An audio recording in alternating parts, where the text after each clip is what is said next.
គឺជារបៀបដែលខ្ញុំតែងតែធ្វើមកដុតរសជាតិលក្ខណៈគ្រួសារអនខ្សែមួយក្បាលដែលយើងវះផ្នែកនេះទ្រូងគ្រឿងខ្មែររបស់យើងមានដូចជាស្លឹកគ្រៃរំដេងស្លឹកក្រូចហើយនិងខ្ទឹមសប្រេងខ្យងខ្ញុំប្រើមួយវែកបាយពេជ្រទឹកត្រីស្ទើមួយវែក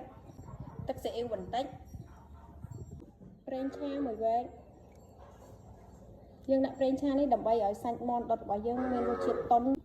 ស្ករមួយស្លាបព្រាតូចប៊ីចេងបន្តិចអំបិលបន្តិចម្សាស៊ុបបន្តិចហើយជាចុងក្រោយអ្វីដែលអាចខ្វះបានគឺម្សៅម្ទេសការ៉េវាជួយឲ្យសាច់មាន់ដុតរបស់យើងឈ្ងុយហើយមួយទៀតគឺមានពណ៌ស្អាតល្អខ្ញុំប្រើ2វែកតូចបងប្អូនអាចរកទិញម្សៅម្ទេសការ៉េនេះនៅតាមម៉ាតបានបើបងប្អូនចង់បានរសជាតិហឹរយើងអាចបន្ថែមម្ទេសចូលទៅក្នុងនឹងបាន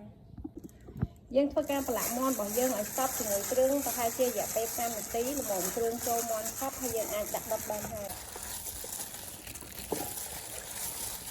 បងប្អូនអាចច្របាច់គល់ស្លឹកគ្រៃឲ្យបែកពីមកដើម្បីឲ្យវាចូលជាតិជាមួយសាច់មាន់តាមតែមានក្លិនឈ្ងុយល្អឥឡូវមាន់របស់យើងប្រឡាក់ចូលគ្រឿងបានល្អហើយដូច្នេះយើងចាប់ផ្ដើមរៀបចំដុត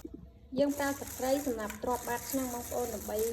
យវាឈ្ងុយផងហើយកុំឲ្យខ្លោចសាច់មាន់ណាខ្ញុំអត់ប្រើគល់ស្លឹកគ្រៃច្រើនទេខ្ញុំប្រើតែប៉ុណ្្នឹងឯងព្រោះដល់ពេលដែលមាន់យើងចាប់ដើមក្រៀមទៅវាធ្វើឲ្យមាន់យើងក្រៀមហើយនឹងក្រហមល្អបើយើងដាក់ស្លឹកគ្រៃច្រើនពេកវាក្រៀមតែស្លឹកគ្រៃអញ្ចឹងហើយមាន់យើងនៅតែអត់សូវក្រៀម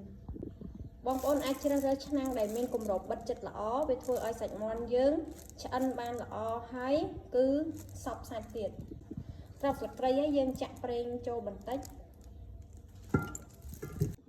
ចាប់ដាំកាត់ភ្លើង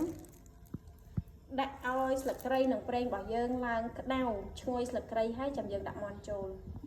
ប្រេងយើងក្តៅល្អអញ្ចឹងយើងដាក់មាន់ចូល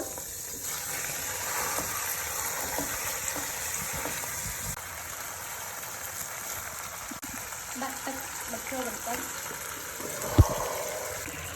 ហើយយើងធ្វើការបិទគម្របមួយសន្ទុះទៀតចាំយើងចាក់ទឹកដូងខ្ចីចូលបើបងប្អូនមានបន្លែដូចជាស្ពៃក្តោបនិងត្រកួនយើងអាចដាក់ចូលទៅជាមួយគ្នាបានកាន់តែទន់កាន់តែឆ្ងាញ់បងប្អូន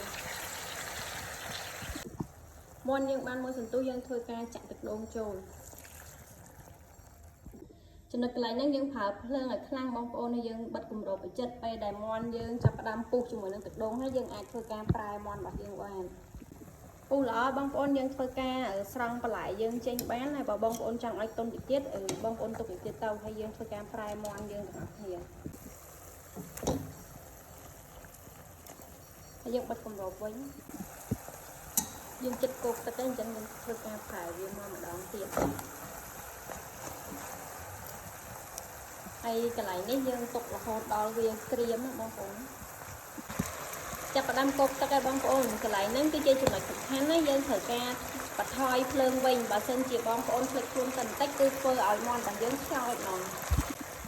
មាន់ដុតយើងត្រូវជ្រើមាន់ដែលខ្ចីពេលមាន់ដែលខ្ចីយើងអត់ត្រូវការចំណាយពេលដុតយូរហើយរសជាតិសាច់មាន់ក៏ឆ្ងាញ់ដែរមាន់ដុតរបស់យើងចាប់ផ្ដើមឆ្អិនហើយឈ្ងុយពេញផ្ទះហើយបូករួមជាមួយនឹងបាយស្រូវថ្មីអង្ករផ្កាម្លិះចេះទៀតអូយបងប្អូន